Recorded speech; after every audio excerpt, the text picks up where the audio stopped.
Welcome to another presentation from the House of David Fellowship in Richmond, Virginia. I'm Lee Miller. Today we're going to be looking at part 2 of our 3-part series concerning the word yom. Last meeting we established that sometimes the word can mean 12 hours, the light part of a day. Sometimes it can mean 24 hours. And then sometimes it can be talking about something that doesn't even relate to the rotation of the earth.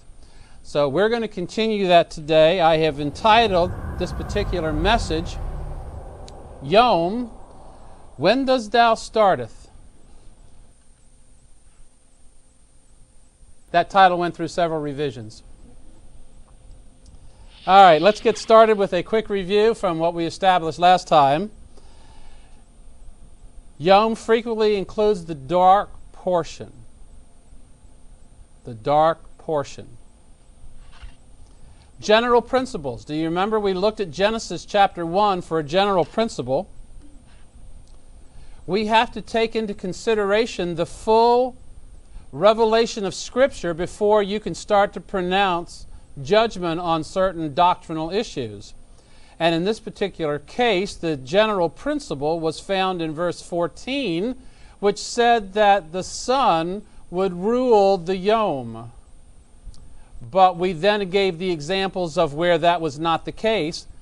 We also discussed the fact that, generally speaking, when you have darkness and light comes into the space where the darkness is, the darkness loses.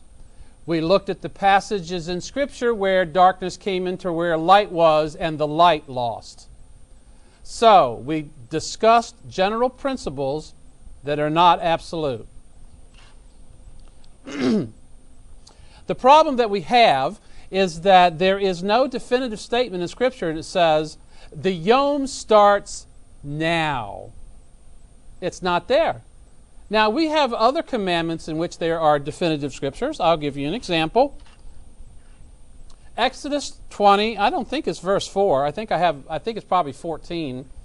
Thou shalt not commit adultery. That is a definitive statement. All right?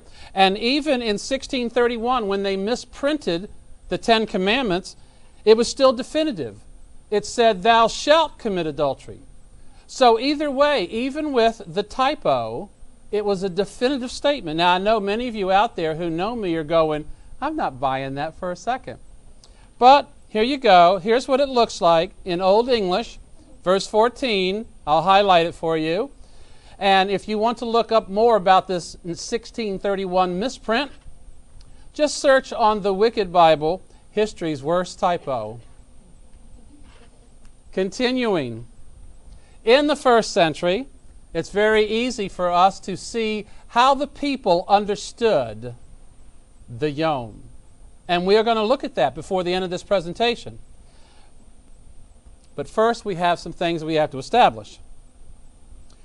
Of those people who take the position that the yom starts at sunrise, and listen, people, I have no agenda here. That's when my day starts, when I get up. But, there are some things, some issues we have to look at. So that's why we're taking the time to do this. And, of course, it relates to Passover, which is coming up in a couple months, a little over a couple months. All right, so here's what they say. Some take that and posit that the leaders were corrupt. The leaders of the first century, religious leaders, were corrupt. They changed the proper observance of things, and in so doing, corrupted the people. And that's why it is what it is, until we get to the next age, the next day, which is the 7th day, the millennial kingdom. We're going to talk about that too. So let's start building some definitions. In John 11:9, Yeshua answered, are there not 12 hours in the day? That's the light period. Now, I'm inserting this in there because I got to have a place for it. I looked all around my presentation and said, where am I going to put this? So I had to put it here. Deuteronomy 24:15 states, pay them their wages each day before the sun sets, because they're poor and counting on it. Otherwise, they may cry to Yahweh against you and you'll be guilty of sin. So just place that there. Now, let's break down a day. I created a visual aid. Let's take a look at it. The light period is divided into 12 hours. 1 hour equals a 12th of the arc. Do not think 12 hours, 60 minutes, 60 seconds does not exist. As a matter of fact, it changes from century to century. It slows down as the universe expands. We know this. But we're going to pretend, for the sake of easy math, that it's 12 hours, 60 minutes, 60 seconds. So when I refer to that, realize that what I'm really referring to is 1/12 of the arc of the light period. Okay, so I want you to understand. And you can see how I've broken this up. The 0 hour, obviously there's no 0 hour like there's no 0 year. So it's sunrise. So what is taking place? As soon as the sun is completely up off of the horizon, is completely cleared the horizon, the first hour of the yom begins. And so you can see where I have 1. That's the end of the first hour. So any time during the first hour, it could be called the first hour. Or the text may say about the first hour, or somewhere near the first hour. It's talking about before 7 a.m. Okay? Then you'll see I got the second hour. And I've got the third hour. I put in the 6th hour. These all appear in the text. The 9th hour, the 10th hour, the 11th hour, and the 12th hour. You see how the 12th hour is at the end. So we have morning to evening, and here's the definition from John 11:9. Now, let's go to Matthew 20, starting at verse 1, and we're going to look at 12 verses to understand something interesting. For the kingdom of heaven is like a landowner who went out early in the morning. So I put 6 to 8 a.m. I'll tell you why. That's a 2-hour period, by the way. To hire laborers for the vineyard. And when he had agreed with the laborers for a denarius, which is $5 a day today, he sent them into the vineyard. 3, he went out about the 3rd hour. That would be 8 to 9. And saw others standing idle in the marketplace. And said unto them, You too, go into the vineyard. And whatever is right, I will give you. And they went their way. Again, he went out about the 6th hour, 12 noon, and the 9th hour, 3 p.m., and did the same thing. Verse 6, and about the 11th hour, that would be 4 to 5, he went out and found others standing. He said to them, Why have you been standing here idle all day long? They said, No one hired us. Okay, well then go out into the field and work. Verse 8, when evening came,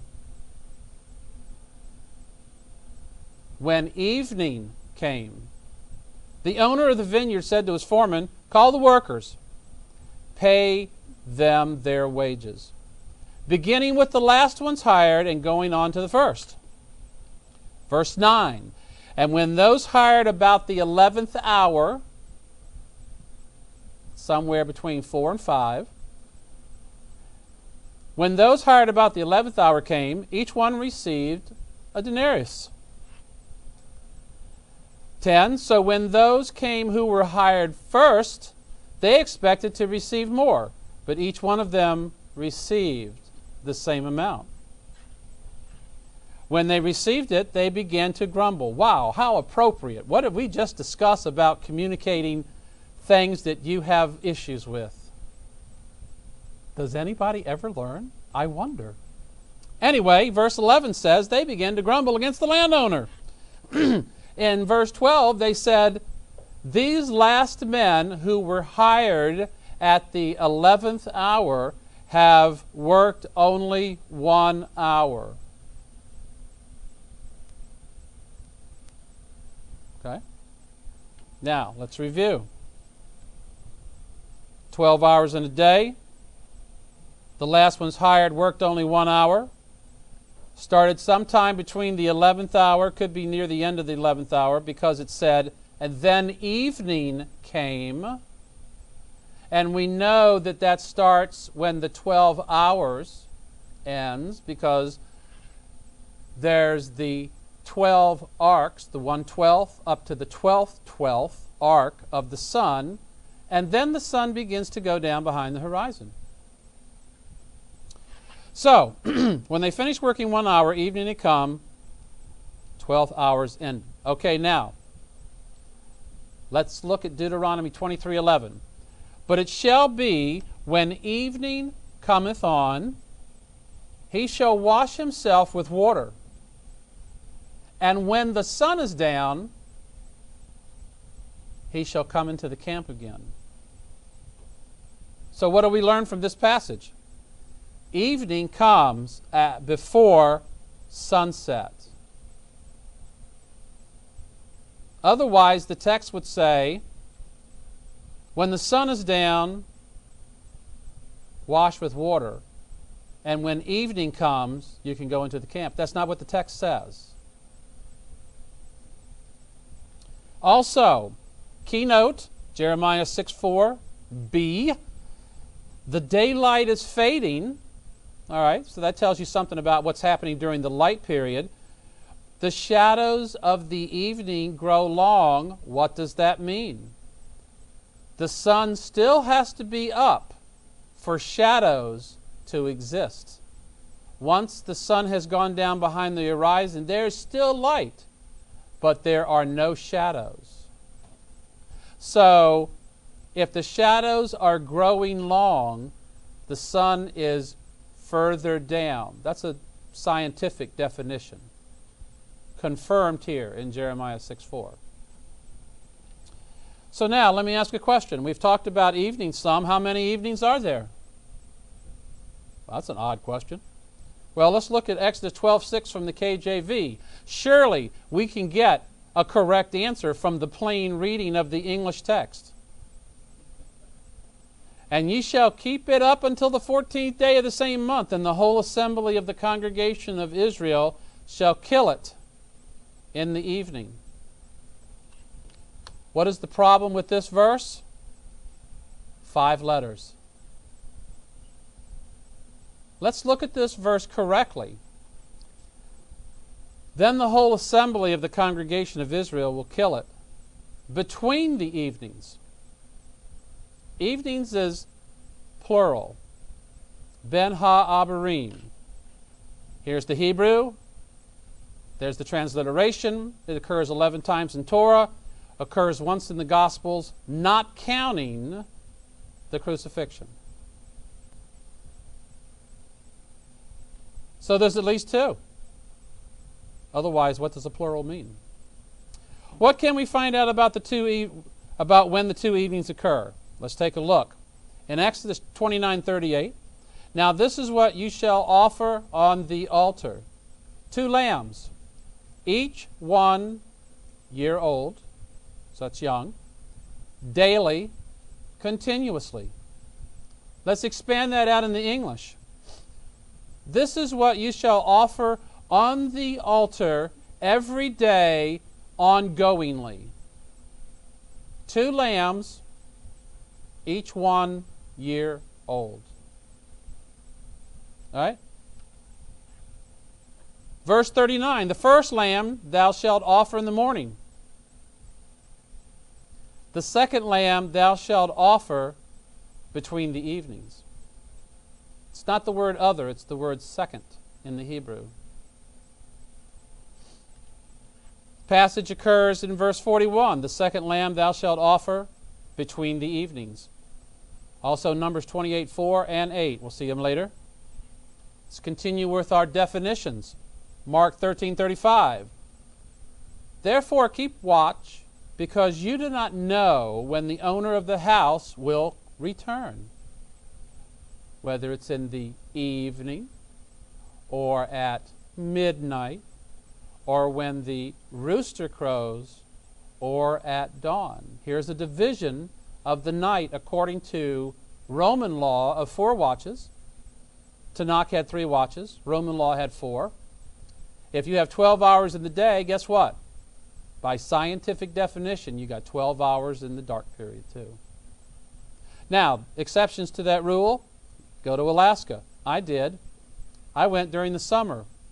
Sun doesn't set. It's 3 a.m. Sun's still up. I'm like, man, I am tired. When's the sun going down? It ain't going down. It don't ever go down. Of course, if you go there in the winter, it don't ever rise. So, everybody's got their problems. All right, 2 evenings. Let's take a look at the New Testament example. Matthew chapter 14, starting at 1 through 12. Herod and John. Let's review the story. Herod was having a party. Wasn't it somebody's birthday? Probably his. I think it was his birthday. And I think he wanted his stepdaughter, is that right, to dance. And so she asked him for John's head as the price. And he met the price. So John's put to death. So let's pick up the story in verse 13. When Yeshua heard about what had happened to John, he withdrew by boat privately to a solitary place. Hearing of this, the crowds followed him on foot from the towns. And when he went ashore, he saw a great multitude and felt compassion for them and healed their sick. Probably SOP for him. And when it was evening, his disciples came to him saying, "This is a remote place and it's starting to get late. Send the crowds away so they can go to the villages and buy themselves some food." Yeshua said to them, "They don't need to go away. You give them something to eat." And they said to him, "We have here only 5 loaves and 2 fishes." Yeshua said, "Bring them here to me." And he directed the people to sit down on the grass. How long did that take? Taking the 5 loaves and the 2 fishes and looking up to heaven, he gave thanks and broke the loaves. Then he gave them to the disciples, and the disciples gave them to the people. How long did that take? I know how long it takes for us to go through the buffet line with 50. Verse 20. And they all ate and were satisfied. How long did that take? And they picked up what was left over. How long did that take? And there were about 5,000 men who ate, aside from the women and children. What are we talking about? 25,000 people? How long did that take? And immediately, the Greek word for immediately is in the text. After they had collected what was left over, immediately he compelled the disciples to get into the boat and go ahead of him to the other side while he sent the multitudes away. And after he had sent the multitudes away, how long did that take? He went up into the mountain by himself to pray. How long did that take? And when it was evening, he was there alone. Now the boat was already a considerable distance from land, being tossed by the waves, for the wind was contrary. And in the 4th watch of the night, Yeshua went unto them walking on the sea. All right, let's review the text. After hearing about John the Baptist, Yeshua withdraws by boat. The crowds followed on foot. Later, when Yeshua went ashore, he healed their sick. Then it became evening. Disciples suggest that the people be allowed to leave so they might acquire food. Yeshua says, "No, you feed them. 5 loaves and 2 fishes, make an all-you-can-eat buffet. What was left over was collected. Immediately, he compelled them to get in the boat and head out. He sends the crowd away himself and then goes up into the mountain to pray, and then later it became evening. All right? Review number 2, line by line. Evening number 1, fed 5,000 by handing the food to the disciples, and they got to give it out to the people. That had to take a few minutes. Everyone ate to their filling. Collection of leftovers. Disciples sent away in a boat. Yeshua sent the crowd away, went up to the mountain to pray, and then later on it became evening number 2. Interesting, I say. Ben Ha'abarim. What does this tell us about between the evenings so far? It's more than half an hour. Speculation. Okay, 2 evenings, 12 hours, multiple watches. You get the gist. All right, so the question of the day. When does the day end?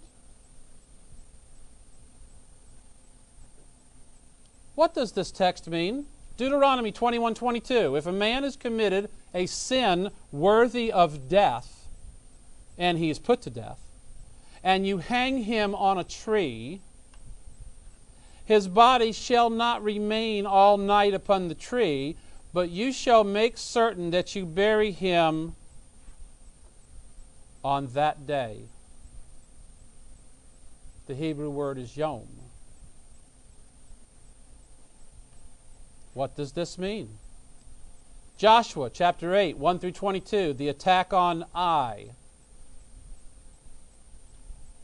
Joshua 1. Verse 23, the king of Ai they took alive, brought him to Joshua. Israel smote Ai completely, including killing the king. 24 to 28. 29, the king of Ai he hanged on a tree until evening. And as soon as the sun was down, they buried him. Interesting. What does this mean? Joshua 10, 1 to 21, the 5 kings of the Amorites. Verse 22, Joshua said, open the mouth of the cave. The 5 kings had went and hid in the cave. Open the mouth of the cave, bring these 5 kings out to me from the cave. 23, they did so. 24 through 25, the kings were humbled before Israel. In other words, they were shamed in front of the people. The leaders were called and told to put their foot on their neck in front of the people to shame the kings. That's what the text says. After the shaming, Joshua put them to death, and he hanged them on 5 different trees. Everybody got their own tree. And they hung on the trees until evening. And it came to pass, at the time of the going down of the sun, Joshua commanded that they took them down off the trees and buried them. Back to Deuteronomy. If a man's committed a sin worthy of death and he's put to death and you hang him on a tree, his body shall not remain there all night upon the tree, but you shall make certain that you bury him on that day. Both times the bodies were removed after evening at approaching sunset. So my question is, if the day doesn't end until sunrise, he could have left the bodies there both times, another 12 hours. But for some reason, the text tells us that he took them down at sunset and buried them according to the commandment. All right, let's go back to Exodus, review 29:38. 2 lambs daily, first in the morning, the second between the evenings. 41, the same thing, Numbers 28, 4 and 8. Leviticus 23 and 5, first month of the 14th day of the month, between the evenings, is Yahweh's Passover. Numbers 9:3, in the 14th day of this month, between the evenings, you'll keep the Passover. 5, they kept the Passover on the 14th day of the first month between the evenings. Verse 8, they kept the Passover on the 14th day of the second month between the evenings. All right, death of Yeshua. I'm going to be talking from 4 books simultaneously. Matthew chapter 27, Mark 15, Luke 23, and John 19. Here's what it's going to look like. I'm going to state a passage in Matthew 25:45, and if I want you to find the corresponding passage in the other books, I will do it like this. Mark is the first one. Luke is the second one. John is the third one. Of course, John doesn't say this, so that's why he gets the X. All right, let's tell the story. Now, from the 6th hour there was darkness over all the land until the 9th hour. When is that? Noon to 3 p.m. And about the 9th hour, Yeshua cried.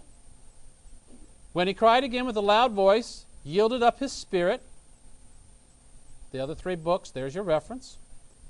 The veil was rent, the earth was quaked, the graves opened, appearance of the saints in the city, centurion's testimony. Just tying the pieces together so you know what's going on. Many women watching. And when evening had come, which evening is this? Number 1 or number 2? And when evening had come, there came a rich man from Arimathea named Joseph. Going to Pilate, he asked for Yeshua's body. Pilate ordered that it be given to him. When Joseph had taken the body, he wrapped it in a clean linen cloth, laid it in his own tomb, rolled the stone against the entrance of the tomb, and left. What time was that? Let's go over to Luke, who tells us exactly when that was. He took it down. I'm just giving you this verse so you can sync with Matthew. Took it down, wrapped it in linen, laid it in the sepulchre where no man had been laid. And that day was the preparation day, and the Sabbath was about to begin. Now, let me ask you a question. What was the major concern of the chief priests and the Pharisees now that Yeshua is in the tomb? The major concern. The text tells us exactly what it is, but I just wanted you to think about it as I approach the text. That the disciples would come at night. The key is at night. Now, back to Matthew. Now the next day that followed the day of the preparation, the chief priests and Pharisees went to Pilate, saying, Sir, we remember that while he was still alive, that deceiver said, After 3 days I will rise again. Therefore, give orders for the grave to be made secure until the 3rd day, lest the disciples come when? At night. And steal him away, and say to the people, He is risen from the dead, and the last deception will be worse than the first. Pilate said to them, You've got a guard. Go make it as secure as you know how. So this is our time frame. Now, here's the question on the table. Their concern is about an action taking place at night. They said so. It's late on the 14th in the afternoon. Night is about to come on. The text says the next day, with their concern being about what might happen at night, are we to understand that the text tells us that they waited until sunrise to go to Pilate to discuss their concern about an action that might take place at night, thereby leaving the tomb unguarded the entire first night? Is that what we think they figured out? Just asking a question. Unfortunately, the answer is in part 3. I had to figure out how to give these two parts, and I just could not stuff them together, so we'll see the answer in part 3. All right, let's do a summary so far.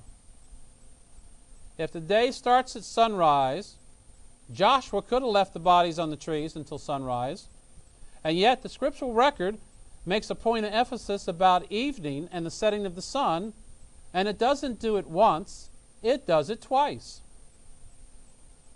I took note. Why would the chief priests and the Pharisees wait until sunrise to talk about a problem that would have taken place the previous night, attempting to solve it? I'm not convinced. Let's talk about the first century. What did the people understand? What do we know about some of the accusations made against Yeshua? One of them said, it's 12 hours in a day you can work, condemning him for healing on the Sabbath, implying that after the Sabbath was done, you could go about healing because healing is work, according to their technicality ruling. So we understand where they stand.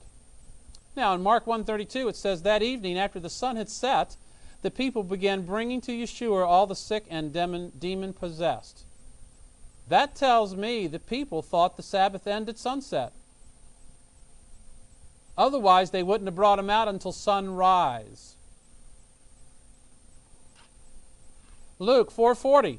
Now, as the sun was setting, all they that had any sick with various diseases brought them unto him, and he laid his hands on every one and healed them. As the sun was setting. Sounds like this group of people thought the Sabbath ended at sunset. Matthew 8:16, and when evening had come, they brought to him many who were demon-possessed, and he cast out the spirits with a word, and healed all who were ill. Once again, it appears that the people understood that the Sabbath ended at sunset, based on their behavior. That's all I'm saying. All right. Let's go now into the millennial kingdom. Looking at the millennial temple. I'm going to show it to you from Bullinger's Companion Bible. I have put west and east on it so you can see the points that I will be referencing. This will show up much better in the PDF that will be available online after the fact. But this is the layout of the temple from Ezekiel. The point at the bottom is the east gate outer court. And that's where I will begin this discussion. And remember what we were told at the beginning of this presentation by those who support the Sabbath ends at sunrise. Okay? Okay, east gate, outer court. Here we go. Ezekiel 44:1. Then he brought me back by way of the outer gate of the sanctuary, which faces the east, and it was shut. Yahweh said to me, this gate shall be shut. It shall not be opened, and no one shall enter by it, because Yahweh of Israel has entered it. Therefore it shall be shut. So this gate is shut. And we know the reason why this gate is shut. Ezekiel 44:3. The prince himself is the only one who may sit inside the gateway to eat in the presence of Yahweh. He is to enter by way of the portico of the gateway, which we're not going to go over. That's a millennial teaching. And go out the same way. So he's coming in and he's going out the same way. The prince is the only one who can do this. Now the outer gate's always closed and no man can enter there. However, the prince can come in through one particular way and eat bread before Yahweh. Back to the temple picture. Okay, you see how we were talking about the outer court gate? Now we're going to talk about the inner court gate. If you look at the temple right below the word west, you will see that is the temple right there with the wall of the inner court, and that is the Holy of Holies at the west wall, and we're looking at it from the east side. Okay? Continuing. Ezekiel 46, verse 1. Thus says Yahweh Elohim, the gate of the inner court facing east shall be shut. We're not talking about the outer court door, talking about the inner court door. Inner court facing east shall be shut 6 working days, but it shall be opened on the Sabbath. The word yom is not in the Hebrew text. It says, but it shall be opened on the Sabbath.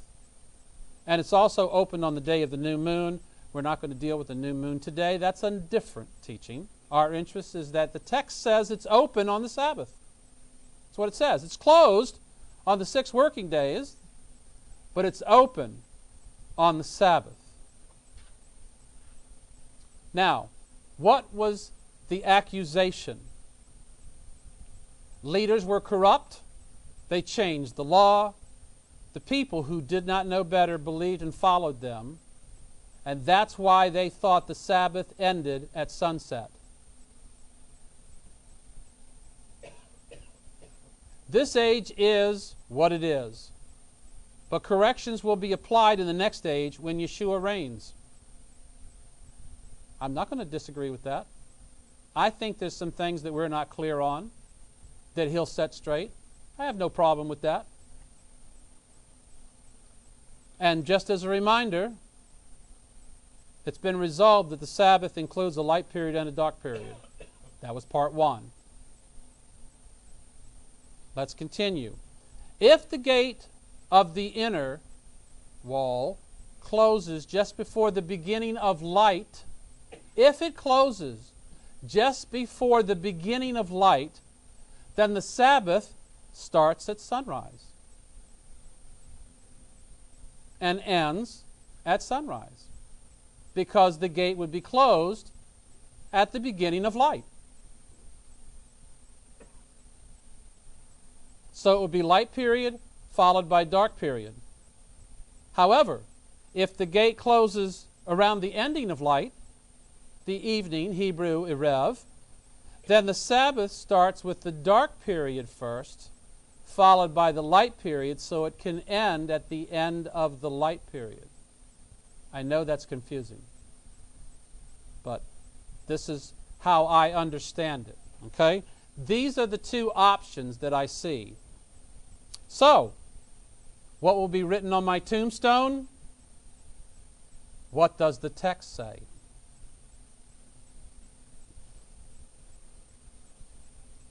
Ezekiel 46, verse 2. And the prince shall enter by way of the porch of that gate from outside, and shall stand by the post of the gate. And the priest shall prepare his burnt offering and his peace offerings. And he shall worship, Hebrew word is bow down, at the threshold of the gate. Then the prince is going to leave. He's done. But the gate shall not be shut until the evening.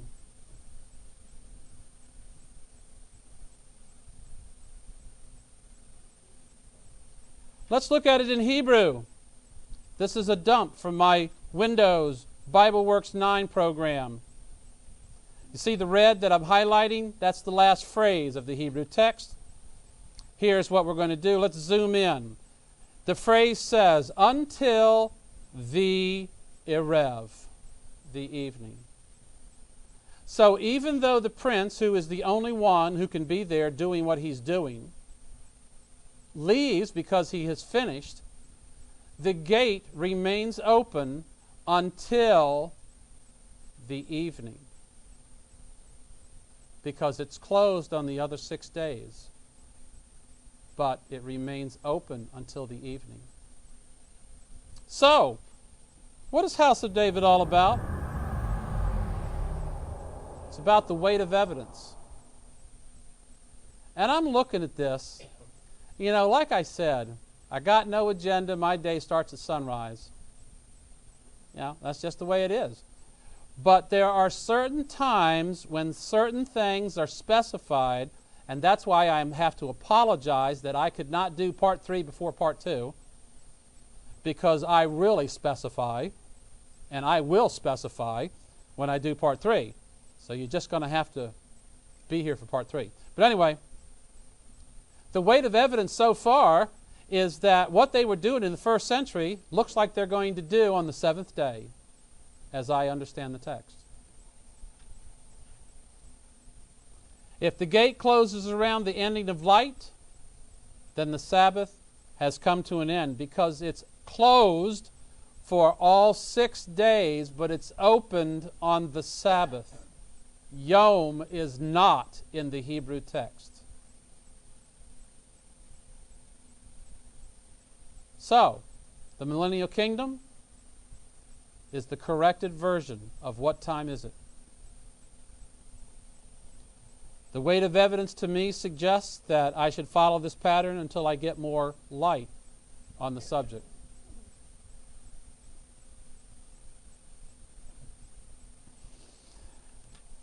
And that's the end of my presentation.